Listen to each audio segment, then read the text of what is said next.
अभी झारखंड ताजा उदाहरण है। हमारे वहां पैसा को लेकर झारखंड में बहुत संघर्ष चल रहा है।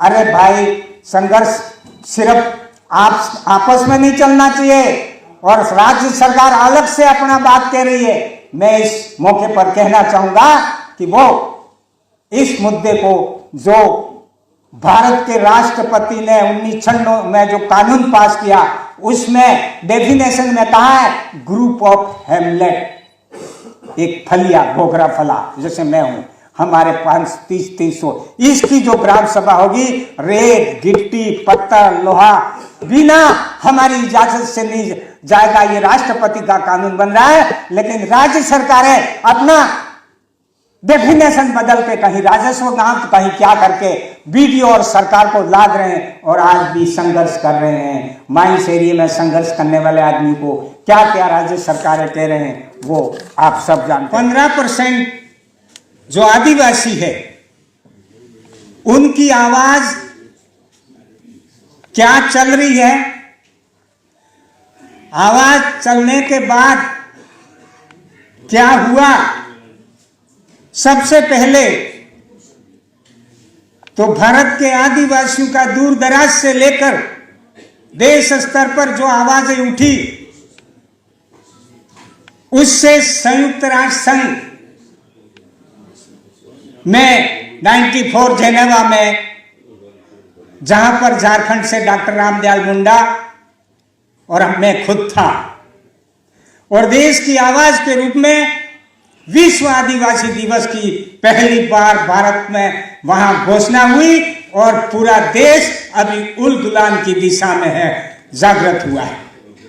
यही नहीं, 2007 में आदिवासी अधिकार घोषणा पत्र यूएनओ ने जारी किया, वो भी एक महत्वपूर्ण पहल है।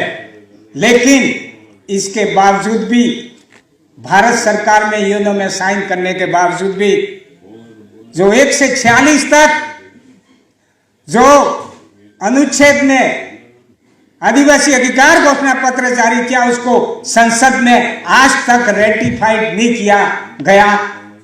रेटिफाइड करने की बात तो छोड़ो, जो कुछ मिला है उसको खत्म करने की साजिश चल रही है।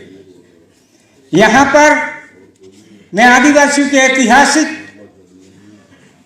जो भारत देश की आजादी के लिए क्या भागीदारी रही, मैं आज आपको बताते हुए फख्र महसूस कर रहा हूं कि 1767 से 1916 तक आजादी से पहले आजाद रहने, देश की आजादी के लिए एकोत्तर संघर्ष किए भारत के आदिवासी हीरो ने, जिसको मैं नहीं बोल रहा हूं, ये डॉक्यूमेंट बोल रहा है कि किस सन में कौन कौन आदिवासी लोगों ने बात की। और ये मैंने नहीं लिखी है, वो लोग ही लिखने वाले हैं जो हमारे लिए मगरमच्छ के आंसू बहाने वाले हैं। इस संघर्ष का परिणाम और संघर्ष के बाद जो पूरे विश्व के आदिवासी का एक उदाहरण है, जो आपको बताना चाहता हूं कि आदिवासी क्या सोचता है। 1884 में अमेरिका के राष्ट्रपति ने उत्तरी अमेरिका के मूल निवासी आदिवासियों की भूमि, जहां वह स्वतंत्र रूप से रह रहे थे, उनकी जमीन खरीदने की पेशकश की थी। इस पर आदिवासी कबीले के मुखिया ने एक पत्र अमेरिका के राष्ट्रपति को लिखा, जिसमें जो भावनाएं लिखी व्यक्त की गई निम्न प्रकार हैं। वो मुखिया कहता है, किस तरह तुम खरीद या बेच सकते हो आकाश को, तुम किस तरह खरीद व बेच सकते हो आकाश को व पृथ्वी के स्नेह को। मां समान धरती और पिता समान आकाश हमें तो सुहाती है। हवा की मीठी धुन हमारे लिए बहुत कीमती है। पानी हमारा जीवन है, क्योंकि सभी पशु पक्षी तरु पेड़ पौधे उसी हवा से सांस लेते हैं और बढ़ते हैं। और कहा कि धरती के मालिक बनने की मानसिकता को छोड़ें, प्रकृति को, कुदरत को मालिक समझने का मन मानवता को प्रकृति प्रकोप से बचाने के लिए साबित होगा, बचा सकेगा। इस तरह का जो इनकी जो फिलोसफी थी, जो नेचर के साथ, उसी आवाज के साथ में जब ये संघर्ष चल रहा था तो उसकी बदौलत हमारे देश में समय के साथ में गवर्नमेंट ऑफ इंडिया एक्ट 1935 लाया गया अंग्रेजों के टाइम में, जिसमें कहा गया धारा 92 में कि आदिवासियों के साथ में शोषण हुआ है, अन्याय हुआ है, उनके साथ में बेरहमी की जा रही है। और एक्ट 1935 में आया, धारा 92 में ये चिंता की गई। उसी के आधार पर जब भारत का संविधान बचा, उस समय अर्ध विकसित और विकसित ट्राइबल का वो किया गया था बाइफरकेशन। लेकिन जब आजादी के बाद भारत का संविधान बना तो उसी के अंश को भारत के संविधान में अंबेडकर जी ने लिया और 5वीं और 6ठी अनुसूची का प्रावधान किया गया। 5वीं और 6ठी अनुसूची का प्रावधान करते हुए यह कहा गया कि राज्यपाल और राष्ट्रपति इनके गार्जियन होंगे। लेकिन गत 70 साल हो चुके हैं, राज्यपालों और राष्ट्रपति को संविधान की धारा 244(1) के तहत आदिवासियों की संस्कृति, उनकी जमीन उनके हाथ से न निकले, उसके लिए जो उनको शक्तियां दी थी देश की संसद और सरकारों की विधानसभाओं ने, राज्यपाल और राष्ट्रपति को अधिकार का उपयोग ही नहीं करने दिया और न आज तक किया। इसके लिए आपको यहां बताना चाहूंगा कि कई तरह के ये प्रावधान होने के पहले, आजादी के बाद संविधान सभा की बहस में नेहरू ने 30/4/1947 को कहा था, हमारे अभागे बदनसीब आदिवासी लोग स्वयं की गलती से नहीं अपितु सामाजिक परंपरा या संभवतः हमारे द्वारा, हमारे पूर्वजों या अन्य कारणों से पिछड़े हैं। नेहरू ने सभा के अंदर इस चीज को स्वीकार किया था। जो इनका भाषण में जो कहा वो ये उद्धरण है। संविधान सभा की बहस 3/4/47 में सरदार पटेल ने कहा कि प्रचलित कानून इन्हें संरक्षण दे ही नहीं सकता, कितने भी कानून बनाओ इनको संरक्षण दे ही नहीं सकता जब तक हमारा अपना काम, हमारी अपनी कार्रवाई और हमारी अपना ईमानदारी ही उन्हें संरक्षण दे सकेगी। ये वल्लभ भाई पटेल ने कहा था। मैं जयपाल सिंह मुंडा को आश्वस्त करता हूं कि पिछले 200 साल में जो कुछ साथ हुआ आगे नहीं होगा। आज 75 साल बाद उन लोगों ने तो नहीं होने का वादा किया, लेकिन 75 के बाद केंद्र और राज्य में किसी भी पार्टी की सरकार रही है, उनकी उस भावना के साथ खिलवाड़ किया, धोखा किया है। हम नहीं बोल रहे हैं, हम उनकी बात बोल रहे हैं, लेकिन जब हम ये बोलने जाते हैं तो ये वेलाराम गलत है, ये सर्टिफिकेट दे करके हमारे साथ अन्याय हो रहा है। तो इस तरह से ये जो 5वीं अनुसूची जो आई उसमें संविधान के खंड 3 में और 5वीं अनुसूची में हमारे राज्य आते हैं 244(1) के तहत राजस्थान, महाराष्ट्र, गुजरात, मध्य प्रदेश, छत्तीसगढ़, झारखंड, उड़ीसा और 2 और आते हैं जिसको आसाम, मेघालय 6ठी अनुसूची के अंदर आते हैं। आपको मैं यहाँ बताना चाहूंगा 5वीं अनुसूची के तहत जो अधिकार प्राप्त थे, जिस तरह से अधिकार मिले उसके तहत राज्यपालों ने अधिकारों की पालना नहीं की। जो राज्यपालों को भूमि उनके हाथ से न निकले वो अधिकार प्राप्त था, उसका भी उपयोग नहीं किया गया। 5वीं अनुसूची का उद्देश्य था आदिवासियों को विधानमंडल की गिरफ्त से बचाना। दूसरा था दमन लोगों से बचाना, आदिवासी लोगों के हाथ से जमीन जो उनका जीवन न छीनी जाए, साहूकारों से, चंगुल से बचाना, आदिवासियों की परंपरा, संस्कृति, व्यवस्था को बचाने 5वीं अनुसूची का उद्देश्य था।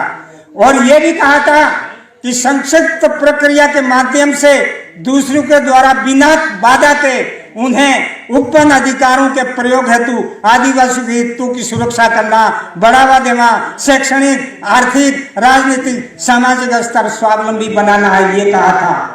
लेकिन बहुत दुख के साथ में मैं देश की आदिवासी क्षेत्र की लास्ट झोपड़ी में बैठ के कहना चाहता हूं कि ये सारी भावनाएं कहने में अलग थी, भावनाएं अलग थी, लेकिन इसका उपयोग प्लीज देश के ऊपर बात नहीं कर, थोड़ा डिस्टर्ब होता है। तो ये जो शक्तियां, जो कुछ इनको इनके लिए कहा गया था वो आज तक नहीं हुआ। और इसमें यह भी कहा गया था कि इन लोगों के विकास के लिए क्या वादा है। तब ढेबर कमीशन की नियुक्ति की थी, ढेबर कमीशन, और उसमें कहा था आदिवासी क्षेत्र में नशीली वस्तु की बिक्री और विकास की बात एक साथ करना बेईमानी होगी। लेकिन अभी धड़ल्ले से राज्य सरकार है, हर पलिये में, हर पाले में, हर फरगना में, हर पहाड़ा में दारू की दुकानें खोल करके राज्य सरकारें ये कहना चाहती हैं कि देश को सिर्फ इनकम हो सकती तो दारू से हो सकती है। ये बहुत घटना जो हमारे आदिवासियों के हित में नहीं है। लेकिन हैरानी की बात इससे भी आगे यह है कि 5वीं 6वीं अनुसूची का राज्यपालों ने अपना अधिकार उपयोग नहीं किया। 16-17 सितंबर 2008 में राष्ट्रपति द्वारा राज्यपालों के सम्मेलन में यह बात उठी थी कि संविधान सभा में हुई बहस तथा कोर्ट द्वारा दिए गए फैसलों में राज्यपाल की भूमिका अधिकारी को केवल मंत्रिमंडल एवं मुख्यमंत्री के सलाह या सहयोग तक नहीं सीमित रखा जाए। जबकि माननीय उच्च न्यायालय ने अनेक बार स्पष्ट किया है कि विवेकाधिकार शक्ति के संबंध में राज्यपाल मंत्रिमंडल की सहायता के लिए बिना आदिवासी क्षेत्र में अपनी बात, अपना आदेश जारी कर सकते हैं। लेकिन वहां राष्ट्रपति जो मीटिंग कर रहा है और कई कोर्टों के आदेश हुए कि इनके अधिकारों का फिर भी नहीं होना, ये बड़ा दुर्भाग्य है। और इससे साफ जाहिर है कि संविधान की मंशा के साथ खिलवाड़ हुआ है। मैं यहाँ पर ये 5वीं अनुसूची और फिर दूसरा हमारा पूरा इसका डिटेल में है, और उसी तरह से पैसा कानून 5वीं अनुसूची में देश के 10 राज्यों के तहत 10 राज्यों में पैसा कानून लागू किया। दुर्भाग्य मतलब या यूं कहो कि अच्छी स्थिति ये थी कि मुझे ये पता है, क्योंकि बीडी शर्मा जो था 23 लोगों की एक कमेटी बनाई थी, भुरिया कमेटी की अध्यक्षता में, जिसमें बीडी शर्मा जनजाति भारत सरकार का SC/ST आयुक्त था, वो उसका सचिव था। और मैं एक बच्चे एक नाते मेरी इंटरेस्ट था, मेरे को साथ में रहता था मैं, और इस तरह से इन्होंने 23 लोगों की कमेटी पैसा कानून लागू किया। ये पैसा कानून क्यों आया? आपको पहली बार ये पता लगेगा कि हमारे आदिवासी क्षेत्र में हमारा परंपरागत कानून था, नियम थे कि अगर कोई गांव का आदमी किसी और आदमी को मार देता है या कोई ऐसी घटना करता है जिससे वो IPC के तहत जेल होती है, अगर जेल से वापस गांव में आता है तो जब तक वो दारू या कोई व्यवस्था या कोई मीटिंग नहीं होती है तब तक वो गांव में नहीं बैठ सकता है। ये ट्राइबल ट्रेडिशनल सिस्टम हमारा था, आज भी है।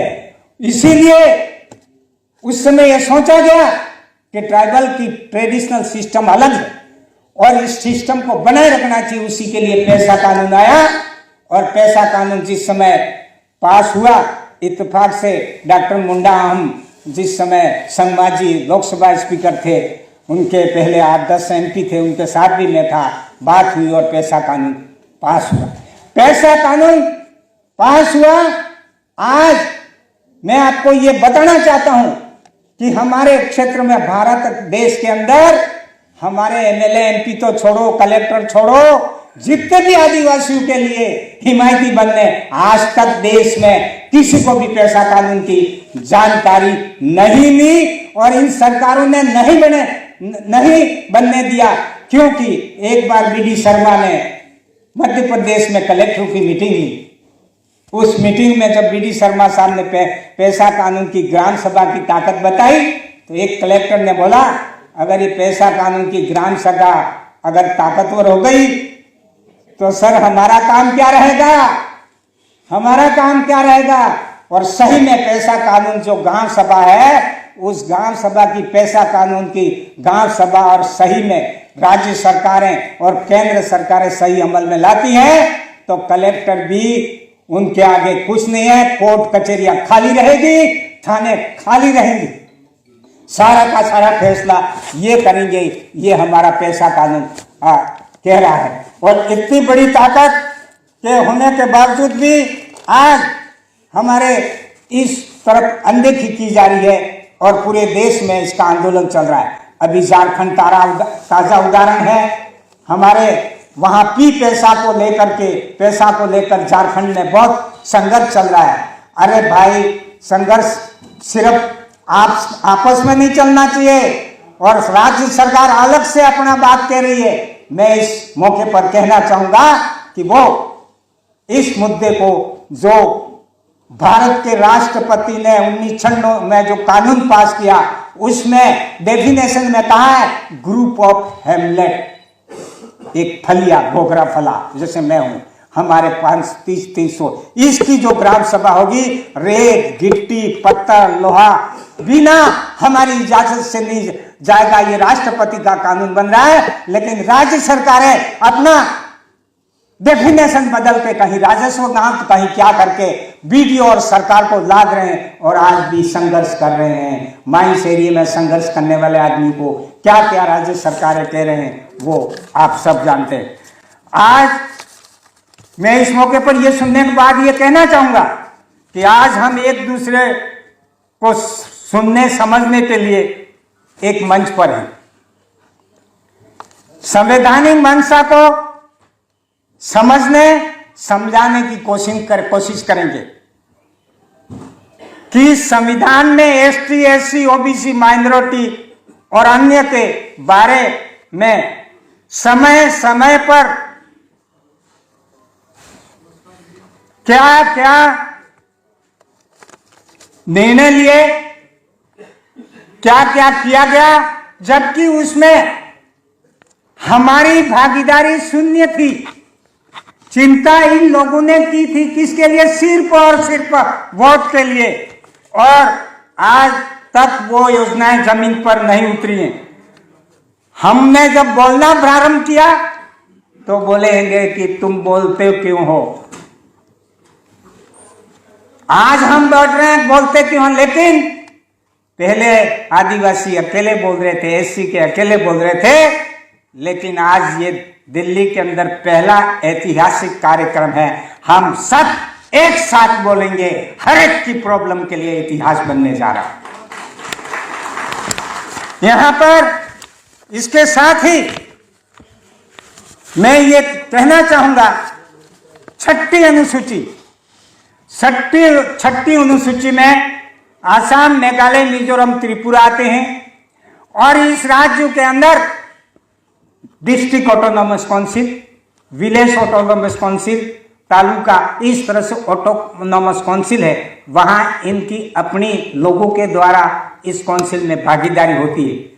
लेकिन अभी हमने एक साल पहले कलकत्ता में मीटिंग की थी, 6 और फिक्स शेड्यूल है, तो हमारे लिए ये डिस्ट्रिक्ट काउंसिल तो बना दी, लेकिन तिजोरी की चाबी ये सरकारें नहीं खोल रही है। ये है इसका मेन मुद्दा, तिजोरी की चाबी हाथ में नहीं देते हैं तो हमारे इस गठन का क्या। इसके लिए इस मौके पर यह कहना चाहूंगा, 125वां संविधान संशोधन 2019 में बिल संसद में पेश किया था, लेकिन आज दुर्भाग्य है अभी तक अनदेखी की गई है। इस मंच के माध्यम से जो आसाम छठी अनुसूचित क्षेत्र का 125वां संविधान संशोधन था उसको लागू करना चाहिए, ये जरूरी है, क्योंकि इसमें प्रशासनिक सांस्कृतिक संरक्षण की बात भी की गई है और इस तरह से हमको ये छठी अनुसूची का थोड़ा सा झलक है। दूसरा सारा पेपर बना हुआ है।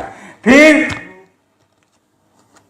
डीलिस्टिंग, डीलिस्टिंग का शॉर्ट में आपको बता देना चाहता हूं उदाहरण के रूप में, क्योंकि मैंने इसलिए महसूस किया कि मेरे प्रदेश अध्यक्ष की हैसियत से एक साल में 2 एमएलए जिताए, किसी पार्टी के नहीं, समाज ने टिकट दिया और 2 पहली बार जीत गए एक ही साल में।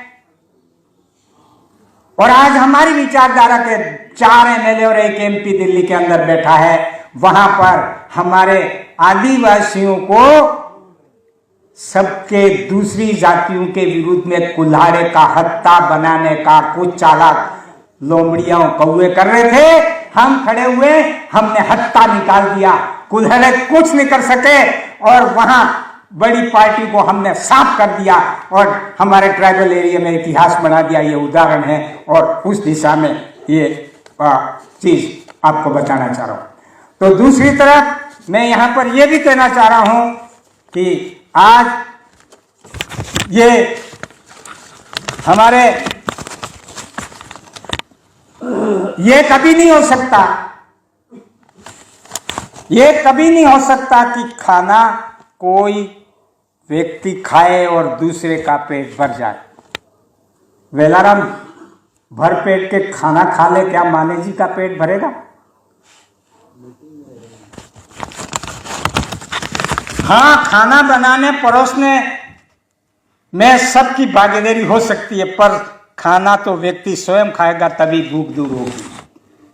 गत 75 साल में एसटी, एससी, ओबीसी